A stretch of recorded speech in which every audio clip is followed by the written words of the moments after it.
DD किसान, बदलते भारत की शान।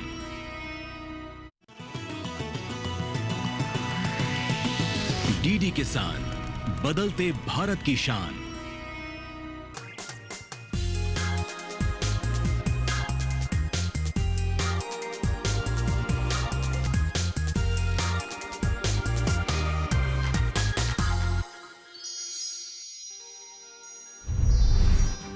बिहार के मिथिलांचल में पगपग पोखरी माछ मखान पर पीएम मोदी का जोर। मछली पालन और मखाना किसानों को मिलेगा बड़ा लाभ।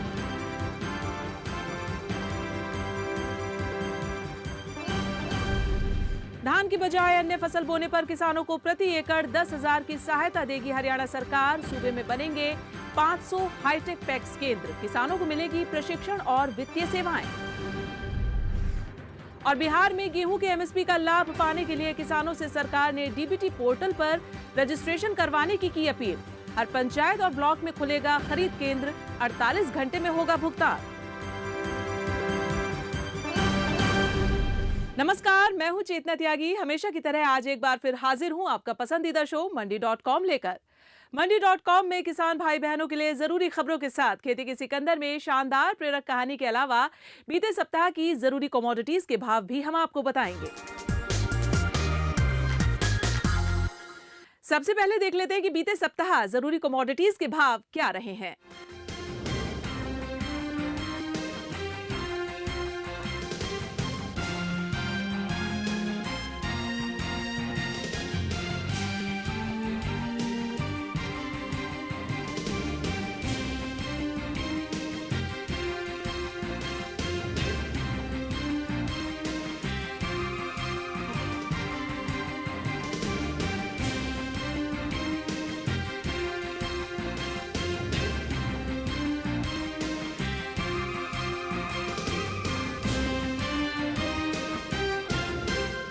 और अब एक नजर डाल लेते हैं बीते सप्ताह की खेती किसानी की बड़ी खबरों पर। हरियाणा सरकार ने फसलों में विविधता को बढ़ाने के लिए किसानों के हित में बड़ा फैसला किया है। सरकार ने कहा है कि जो किसान धान के बजाय दूसरी फसल की बुआई करेंगे उन्हें प्रति एकड़ 10,000 रुपए दिए जाएंगे। हरियाणा के राज्यपाल बंडारू दत्तात्रेय ने घोषणा करते हुए कहा कि ग्रामीण विकास को बढ़ावा देने और किसानों को मजबूत करने के लिए हरियाणा में 500 हाईटेक सीएम पैक्स केंद्र बनाए जाएंगे। सीएम पैक्स केंद्र के जरिए किसानों को खाद, बीज और कीटनाशकों से जुड़ी जानकारियां उपलब्ध कराई जाएंगी। साथ ही किसानों को ट्रेनिंग और वित्तीय सेवाएं दी जाएंगी। सीएम पैक्स किसानों के लिए वन स्टॉप सेंटर का काम करेगा। 15वीं विधानसभा के पहले सेशन में राज्यपाल ने कहा कि एफपीओ और पैक्स को अनाज स्टोरेज के लिए गोदाम बनाने हेतु 1 करोड़ रुपए तक का ब्याज मुक्त लोन दिया जाएगा। प्रधानमंत्री नरेंद्र मोदी ने बिहार के दरभंगा में एम्स की आधारशिला रखी और 12,000 करोड़ रुपए से अधिक की कृषि समेत कई परियोजनाओं का उद्घाटन किया। इस दौरान पीएम मोदी ने कहा कि सरकार की प्राथमिकता है कि यहाँ के मछली पालकों और किसानों को किसी प्रकार की कोई समस्या न हो। पीएम किसान सम्मान निधि से किसानों को मदद दी जा रही है। एक जिला एक उत्पाद योजना से यहाँ के मखाना समेत अन्य उत्पाद देश भर के बाजारों में बेचे जा रहे हैं। मखाना को जीआई टैग भी मिला है। मत्स्य संपदा योजना के तहत मछली पालकों की हर तरह से मदद की जा रही है। प्रधानमंत्री ने संविधान की 8वीं अनुसूची में उत्तर बिहार के बड़े हिस्से में बोली जाने वाली मैथिली को शामिल करने का जिक्र किया। एमएसपी पर गेहूं बेचने के लिए बिहार सरकार ने किसानों से अपील की है कि वे गेहूं बिक्री के लिए कृषि विभाग के डीबीटी पोर्टल पर रजिस्ट्रेशन करा लें। बिहार में रबी फसलों का कुल रकबा लगभग 40 लाख हेक्टेयर है, जिसमें 26 लाख हेक्टेयर में गेहूं की बुआई होती है। ऐसे में किसान एमएसपी का आसानी से लाभ उठा सकते हैं। डीबीटी पोर्टल पर रजिस्ट्रेशन कराने का एक बड़ा फायदा होगा कि किसान नजदीकी सरकारी गेहूं खरीद केंद्र पर न्यूनतम समर्थन मूल्य 2,425 रुपए प्रति क्विंटल की दर से गेहूं बेचकर सीधे अपने बैंक खाते में 48 घंटे के भीतर पेमेंट पा सकते हैं। देश भर की चीनी मिलों को 2024-25 में 837 करोड़ लीटर इथेनॉल सप्लाई करने का ऑर्डर मिला है। अक्टूबर के अंतिम सप्ताह में तेल मार्केटिंग कंपनियों ने आवंटन जारी कर दिया है। इससे इथेनॉल की खरीद कीमत में बढ़ोतरी की मांग को केंद्र सरकार से मंजूरी मिलने की संभावना बढ़ गई है। इथेनॉल की कीमत में बढ़ोतरी से चीनी मिलों को गन्ना भुगतान करने में तेजी के साथ वित्तीय बोझ से राहत मिलेगी। ऐसे में गन्ना किसानों, मिलों और ट्रेडर्स को राहत देने के लिए सरकार कीमतें बढ़ा सकती है। गुजरात में मूंगफली समेत 4 फसलों की न्यूनतम समर्थन मूल्य पर खरीद शुरू हो चुकी है। मुख्यमंत्री भूपेंद्र भाई पटेल ने साबरकांठा जिले के हिम्मतनगर क्षेत्र से समर्थन मूल्य पर मूंगफली की खरीद शुरू की। रिपोर्ट के मुताबिक राज्य भर में 160 से अधिक खरीद केंद्रों पर समर्थन मूल्य पर मूंगफली, सोयाबीन, उड़द दाल और मूंग की खरीद शुरू हो गई है। केंद्र सरकार की ओर से धान में मूल्य समर्थन योजना लागू की जा रही है, जिसके तहत राज्य की मुख्य फसलें धान, कपास, बाजरा, ज्वार, मक्का, मूंग, उड़द, अरहर, मूंगफली, तिल, गेहूं, चना, गन्ना, सरसों जैसी फसलों को शामिल किया गया है। कृषि और सहकारिता विभाग सरकार की ओर से घोषित एमएसपी पर तिलहन, दलहन और कपास की खरीद के लिए केंद्रीय नोडल एजेंसी नैफेड के माध्यम से पीएसएस यानी मूल्य समर्थन योजना लागू करता है। पीएसएस के तहत खरीदी तब तक जारी रहती है जब तक कीमतें एमएसपी के समान या उससे ऊपर पहुंचकर स्थिर नहीं हो जाती। कृषि से जुड़ी सप्ताह भर की बड़ी खबरों के बाद अब हम बात करते हैं सीबीबीओ की। सीबीबीओ यानी कि क्लस्टर बेस्ड बिजनेस ऑर्गेनाइजेशंस। तो क्लस्टर बेस्ड बिजनेस ऑर्गेनाइजेशंस क्या होते हैं, खेती किसानी के क्षेत्र में इसकी क्या भूमिका होती है, किसानों के लिए ये कैसे मददगार साबित होते हैं और क्लस्टर बेस्ड बिजनेस ऑर्गेनाइजेशंस के उद्देश्य क्या होते हैं, जानेंगे विस्तार से। लेकिन उससे पहले हम यहाँ रुकेंगे एक छोटे से ब्रेक के लिए, तो आप कहीं मत जाइएगा, हम तुरंत हाजिर होते हैं।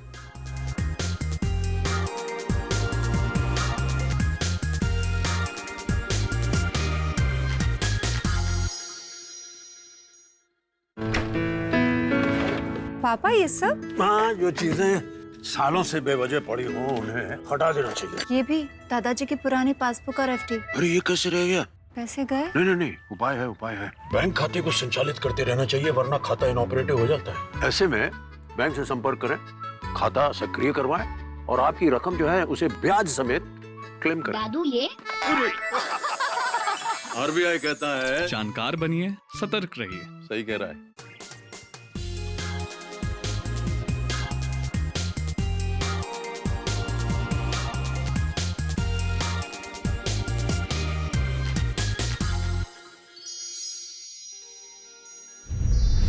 एक बार फिर से स्वागत है आप सभी का मंडी.com में। और अब वक्त हो गया हमारी खास पेशकश खेती के सिकंदर का।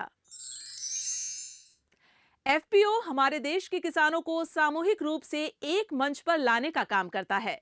ये सिर्फ हम नहीं कह रहे हैं, बल्कि देश के प्रधानमंत्री नरेंद्र मोदी भी अक्सर इशारा करते हैं कि आने वाले दिनों में एफपीओ देश में किसानों की आमदनी बढ़ाने में मदद कर सकता है। लेकिन क्या आपको पता है उस एफपीओ के गठन के पीछे कौन होता है और उस संस्थान की क्या-क्या भूमिका होती है? शुरू से लेकर अंत तक की कहानी देखिए मंडी.com की इस खास रिपोर्ट में।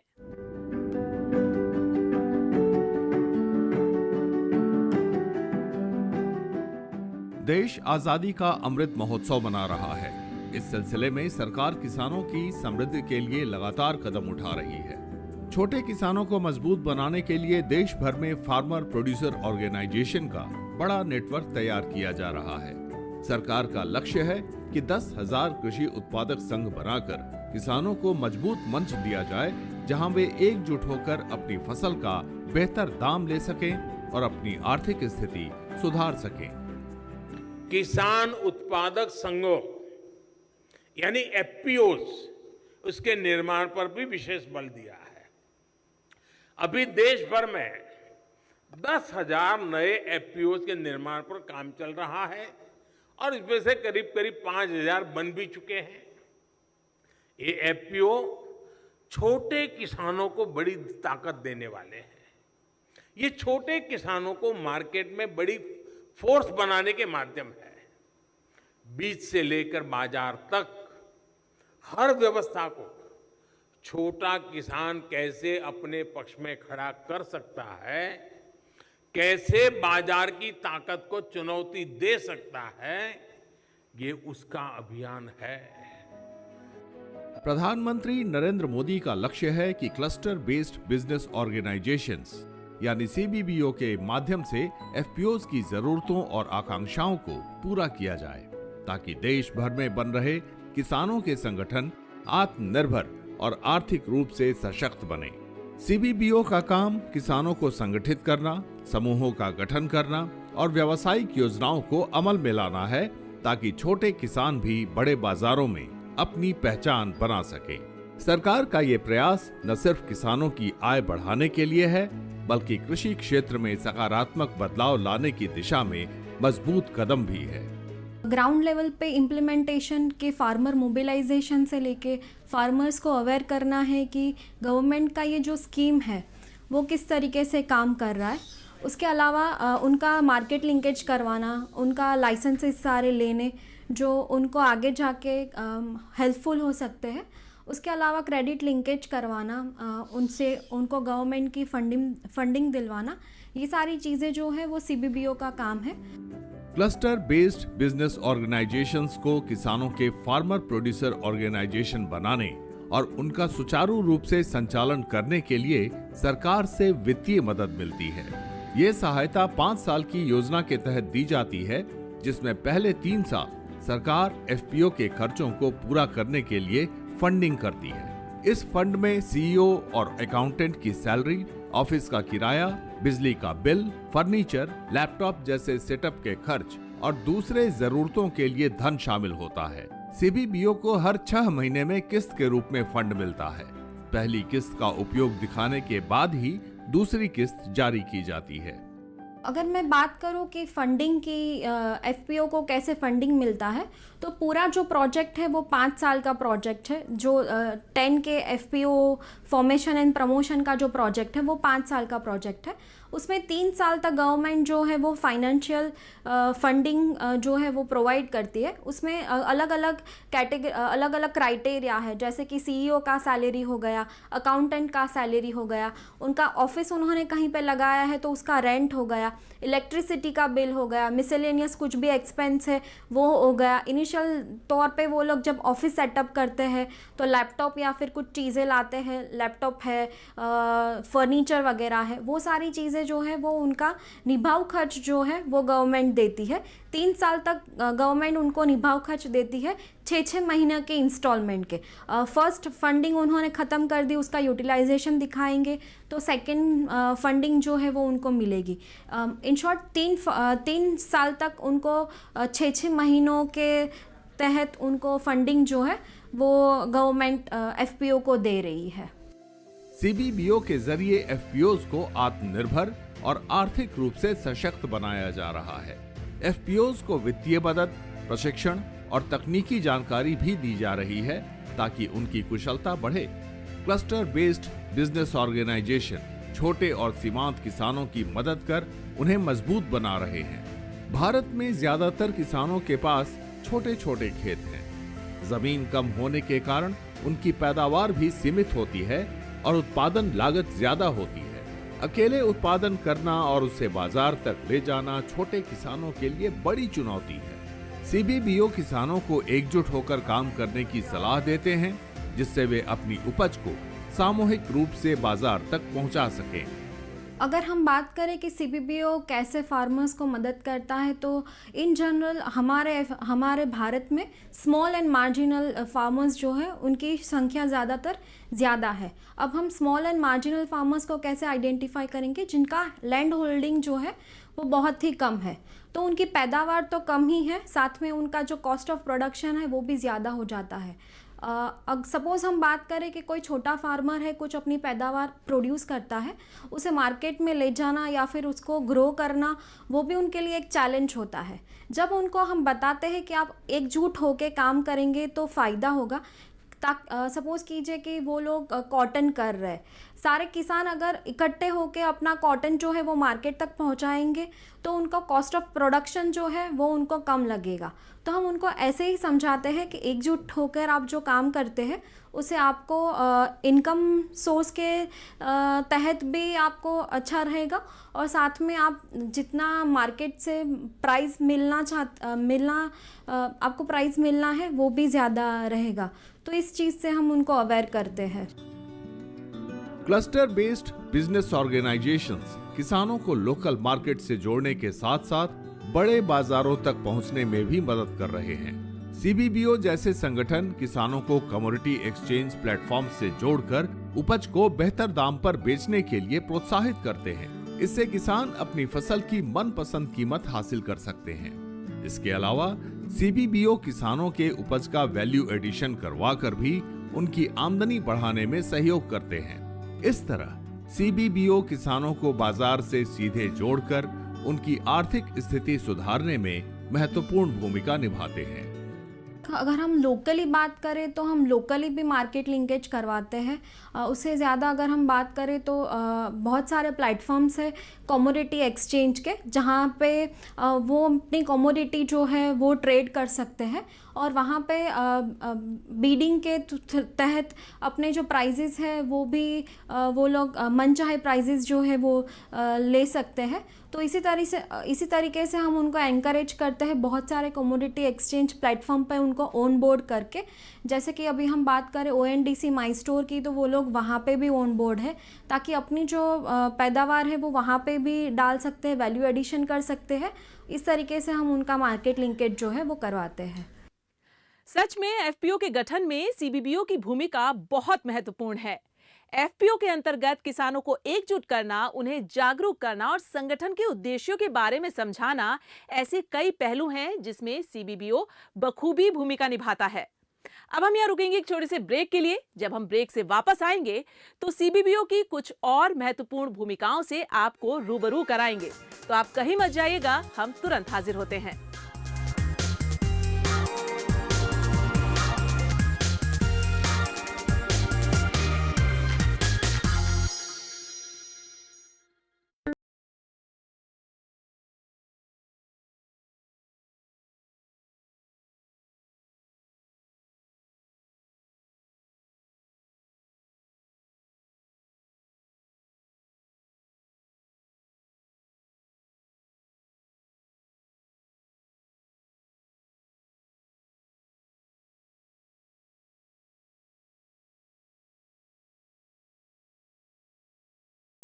मोदी जी की सारी योजनाएं और योगी जी की सारी योजनाओं का लाभ मेरे गांव वासियों को पूरा अच्छे से मिल रहा है। यहाँ जो है जी, एक तो हमें पानी की बहुत अच्छी सुविधा मिल रही है, पानी की टंकी लगी, तो हमारे यहाँ टंकी भी बन चुकी है और हर गांव में, हर घर में यहाँ पे पानी की सुविधाएं उपलब्ध है। मोदी योगी का बहुत धन्यवाद करती हूँ, उनकी योजना से मेरा मकान बन के तैयार हो गया है।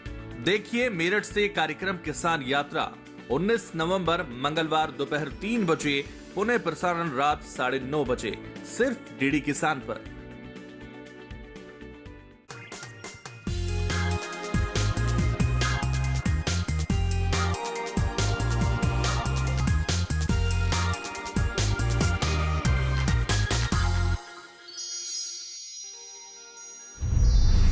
स्वागत है आप सभी का ब्रेक के बाद फिर से मंडी.com में। ब्रेक में जाने से पहले हम आपसे एफपीओ निर्माण में सीबीबीओ की भूमिका की बात कर रहे थे।